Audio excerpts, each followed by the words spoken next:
A huge crowd gathered in the rain Friday to mark an ominous day in American history. They stood outside the Memphis motel where 40 years ago, Martin Luther King Jr. was assassinated. Do you remember that day? Not really. I don't know if I went into shock. I mean, my siblings always tell me stories about what took place and do you remember this? And I'm saying, no, I don't. I should have remembered some things at age 5, but I just didn't. Bernice King is the youngest of Martin Luther King Jr.'s 4 children. She was 5 years old when her father was assassinated. This Pulitzer Prize-winning photograph shows Bernice on her mother's lap during his funeral. I kind of wish I could go back and redo the whole story, remove the assassination and restore a home, a family. Bernice says her father was haunted by the possibility of being assassinated. I'm not fearing any man. Mine eyes have seen the glory of the coming of the Lord. Especially after the murder of President John F. Kennedy. He remarked to my mother, because they were watching it on television, and he said, that's what's going to happen to me. This is where it all started, Ebenezer Baptist Church in Atlanta, Georgia. Dr. King delivered some of his most influential sermons on civil rights from this church. And after his assassination, this is where King was brought for a final goodbye. I mean, there were throngs of people. Just packed the streets? I mean, there was 150,000 people here that day. I have a dream today. That, of course, was Dr. King's landmark speech. And on the 40th anniversary of his death, his dream is very much alive as Senator Barack Obama vies to become America's first black president. Through his faith, his courage, and his wisdom, Dr. Martin Luther King moved an entire nation. America may be on the verge of electing its first black president. What might your father say about that possibility? I think he would say that the work that they did during the 50s and 60s really laid an important foundation for this happening. This is part of the beginning of fulfilling the dream. Look at me. 35 years later, it still tears me up. It seems that every time Deborah Tate comes close to getting over the pain of her sister Sharon's brutal murder, something happens to bring it all back. I'd really like to know where you get the crazy idea that other people don't want to live. This time it's the new TV movie, Helter Skelter, a harrowing account of 2 shocking mass murders, masterminded by cult leader Charles Manson. At the heart of the story is the brutal slaying of Sharon Tate, who was 8 months pregnant with the child of her husband, director Roman Polanski. She was one of the last to go. She was pleading for her baby's life. Sharon Tate lived and died here in the Hollywood Hills, and then suddenly nobody felt safe. Because if anybody led a charmed life, that somebody was Sharon Tate. Excuse me, Mr. Drysdale. She'd appeared in the TV show The Beverly Hillbillies, but her big break came in the movie Valley of the Dolls. There was much more to Sharon than Hollywood saw.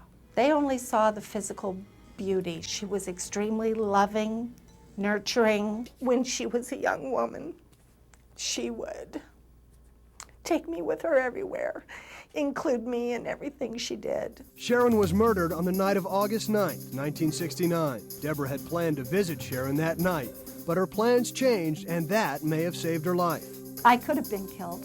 Just like that, Sharon Tate was gone, and though a wild-eyed man named Manson would never again taste a moment of freedom, he did become what Deborah Tate feared he would become, a star behind bars.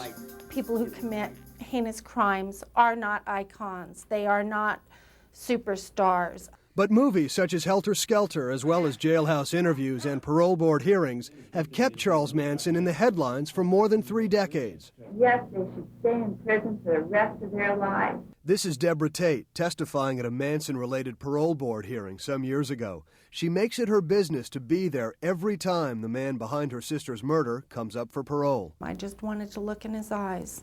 Believe it or not, I don't think he's crazy as a loon. I think that most everything he does is extremely calculated. And in the end, the enduring legacy of Charles Manson appears to be a trail of pain that never fades. Oh my God, it's absolute devastation. Complete and total devastation. Sharon was my best friend. No one has looked inside this trunk for nearly 40 years, until now. I've never unwrapped this for anybody. This California woman is showing us some priceless family heirlooms. They once belonged to her sister, one of Hollywood's biggest style icons, Sharon Tate. Sharon was the beautiful 60s actress who rose to fame in the classic Valley of the Dolls. But in 1969, Sharon and her unborn child were murdered. She was the most famous victim of the notorious Charles Manson family murders. Sharon's sister Deborah kept her sister's possessions all these years in this trunk. It puts a big warm smile on my face. It's like having her next to me for a few moments. But Deborah says these dresses are too beautiful to keep under wraps any longer. So for the first time, she's opening up Sharon Tate's trunk and showing only inside edition the wardrobe that made her sister a fashion icon. How would you describe your sister's style? Very eclectic, very free, spirited, and a combination between sexy and a childlike innocence. With Sharon's sister's blessing, we went to Tripod Studios in Venice, California, and using a model, recreated a classic Sharon Tate photo session. It's the first time these clothes have been worn in 39 years. The makeup artist used old publicity photos of Sharon as a guide to recreate her distinctive look. Sharon's whole look is about the smoky eye. It's all about the eyes, lots of eyelashes. Deborah, who was only a teenager when Sharon was at the height of her fame, gave some last-minute suggestions. What she would do is darken from the apex of the nose going up towards the brow with just a little bit of a shadow. Then it was time for photographer Jeremy Corbell to stamp the photos. This look says swinging 60s. It's just like Sharon would pose in a mini dress and leather strings on her feet. Am I doing this right? You were doing pretty good. Deborah says Sharon wore the strings to look like sandals so she could go barefoot into restaurants and stores in Beverly Hills. And you can imagine Sharon wearing this lavender blouse that doubled as a nightie. Or with boots, it could be a mini dress for a night on the town. And this is Sharon's mink coat, her name embroidered on the inside. But one dress was so special, Deborah wouldn't let another woman wear it. Her wedding dress is also stored in here. This is Sharon's wedding dress from her 1968 marriage to director Roman Polanski. He was in France at the time of the murders. The dress was made of off-white taffeta and has blue velvet bows on the sleeves. As the photo session progressed, Deborah Tate fought back tears. But despite her emotions, she was happy to show off Sharon's wardrobe that has been tucked away for decades, hoping it will help her sister's legacy carry on. So I'm going to sing a song now you might know. It's called Imagine. You are looking at a lost piece of music history. Imagine there's no heaven. John Lennon's very first live performance of his most beloved song, Imagine. Lennon's widow, Yoko Ono, is sharing this never-before-seen footage only with Inside Edition. I met with Yoko this week at a New York gallery showing John's artwork. Sherlock Holmes? Sherlock Holmes, I think so. No, Sherlock Lennon. Sherlock Lennon, yeah. Yoko has just completed putting together a new CD called Lennon Legend. It's a collection of 20 of Lennon's best solo recordings.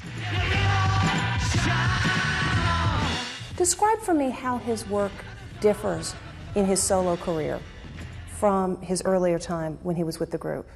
I think he's more honest. When the Beatles happened, they probably had some concern to try to be very commercial. And when John got together with me, there was that feeling of, okay, I'm going to be real, you know. As a solo artist, Lennon's life became his art. But Yoko says being so open may have carried too high a price. The fact that he was too honest may have offended some people, may have really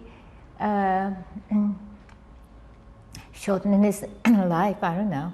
You think his lyrics might have in some way encouraged I don't Chapman know what to offended anybody, you know. But he was very upfront, extremely kind of open to people. I think that sometimes you have to pay a high price for it. And he did it. He just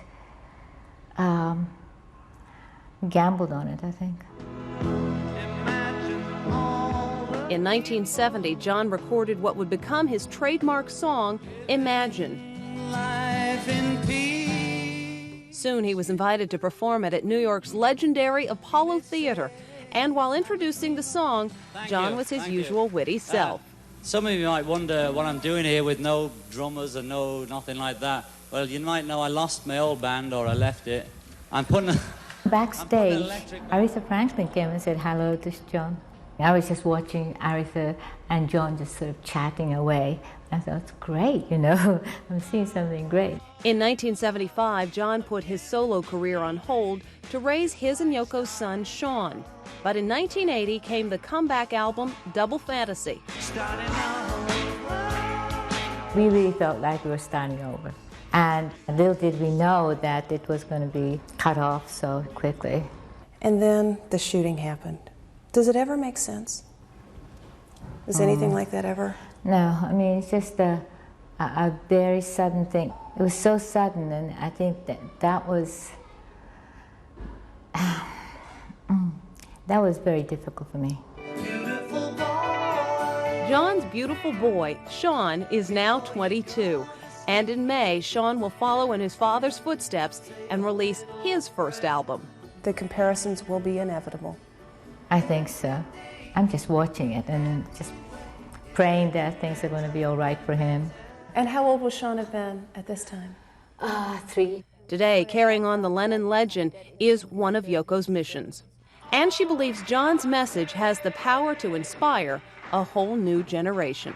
I think he had a very, very strong spirit. It just gives you a lot of energy. It's there, and inspiration. And the world will live as one. Brandon's my family. So is Bruce. I have to know the truth. The family of Brandon Lee is in mourning, and they are also angry. It's the same mix of emotions they felt 20 years ago when Bruce Lee died mysteriously at age 32. Early reports said that 28-year-old Brandon's fatal shooting on a movie set last week was an accident, but now there is even talk of murder. If I had a child, and then for some reason I weren't around to take care of my child, I would want whatever I had accomplished with my life to be of a benefit to him. Brandon Lee didn't have any children, but he was planning on marrying longtime girlfriend Eliza Hutton this month. That was until tragedy struck. It was here at the Carroll Co. Studios in Wilmington, North Carolina, that actor Brandon Lee was filming The Crow. Ironically, the film is about a man who dies and comes back to life to avenge his death. There have been so many accidents on the set of this movie. Journalist Julianne Gary was following the strange goings-on at The Crow set for Entertainment Weekly. A carpenter was severely burned when live wires connected with the piece of equipment he was working on. That was followed by 2 other accidents that same day. The cast and crew started referring to the curse of the crow. Nothing ever seemed to go right. One crew member from the Crow set agreed to talk with us, but only if he remained anonymous. People have tried to say it was haunted. I don't know about that. But there definitely was some bad vibes on this set. Earlier last week, there was a sense of relief on the set of The Crow. The cast and crew had weathered all of the bizarre accidents, and there was only a week or 2 left of filming. According to the executive producer, all of the dangerous stunts were in the can. Little did they know that the curse of the Crow was about to strike with more fury than ever. Shortly after midnight last Tuesday, Brandon Lee was preparing to film a routine action scene. The script called for him to get shot at as he walked through a door carrying a bag of groceries. Michael Massey, the actor doing the shooting, is reportedly devastated by Lee's death and remains in seclusion. The gun he was using was supposed to be loaded with blanks. When the cameras rolled, Brandon Lee was performing for the last time. And he was in, critical condition. Somehow at that point, I don't know, I've got chills right down my spine, and I felt that he's not going to make it. Mr. Lee's heart stopped, and efforts to resuscitate him were unsuccessful. Wednesday afternoon, Brandon Lee was pronounced dead. The autopsy revealed some shocking information. A .44 caliber bullet was removed from Lee's body. Detectives are proceeding with the investigation. You don't see a .44 caliber slug on a movie set, and it's just that simple. Ed Parker Jr. is a martial arts expert an actor who appears in a new film biography about Bruce Lee. His father trained Bruce Lee back in the 60s. He says some in the martial arts world believe that Brandon Lee was murdered. First talking about it being a projectile, then it being a .44 caliber slug. It goes from an accident to murder. Brandon Lee's publicist has been quoted as saying it's no longer believed to be a special effect gone wrong. He's asking for a murder probe. Look, just let me ask you whether it's going to be criminally negligent homicide. Get out of here. The DA on the case wouldn't talk with us, but Sergeant J.J. Leitner, the detective heading the investigation, did. Has murder been ruled out? Nothing's been ruled out. I have a gut feeling, but I can't tell anybody what it is. So who would want to snuff out the life of this up-and-coming action star? That was the same question that was being asked back in 1973 when Bruce Lee died mysteriously from what the coroner listed as swelling of the brain. The whole family believed that he's murdered, okay? Now, the most popular rumor about Bruce Lee's death was that he had been rubbed out by the violent Asian gang, the Triads, who people believed were linked to rivals in the movie industry. It was, in my father's opinion, not mine, that there was definitely foul play involved as far as the Chinese syndicate was concerned. Because the facts in the Brandon Lee killing are so sketchy, it has led to speculation that he may also have been the victim of foul play. That theory seems to play out when you consider the chilling plot of his father's final film. In Game of Death, Bruce Lee plays an actor filming a scene in which he is shot at. Gentlemen, these are blanks. Unbeknownst to Bruce Lee's character, among the actors shooting at Lee is an assassin with a loaded gun. It's a chilling mirror image of what many say happened to Brandon. But many of the mourners at a memorial for Brandon Lee in Los Angeles yesterday seemed to dismiss the murder plots. Terrible, terrible accident happened on the set. Others are still asking questions. So something is terribly, terribly wrong here. And either, somebody's trying to murder him or there's some kind of gross negligence. The question remains, where did the bullet come from that killed Brandon Lee? Some believe a piece of a prop bullet without gunpowder in it may have been left accidentally in the gun. When the blank was fired at Brandon, some feel it shot out the prop bullet, mortally wounding him. The movie was an accident waiting to happen. The Crow crew member we spoke with says that there were many opportunities for an accident to happen. Are the working conditions on the set of The Crow particularly bad? Extremely long hours, 18-hour days back-to-back at times, pushing 90 to 100 hours a week, 6-day weeks was way too much. Do you think that overwork, that exhaustion might have resulted in this accident? Safety precautions, all of them were definitely not followed. It could have been prevented with better management. The publicist for the movie The Crow denies that the working conditions were unsafe. Certainly everyone was very tired and exhausted from the shoot, but these are professionals, and they're used to working in conditions like this. No matter what caused Brandon Lee's tragic death, it's another serious blow to the Lee family.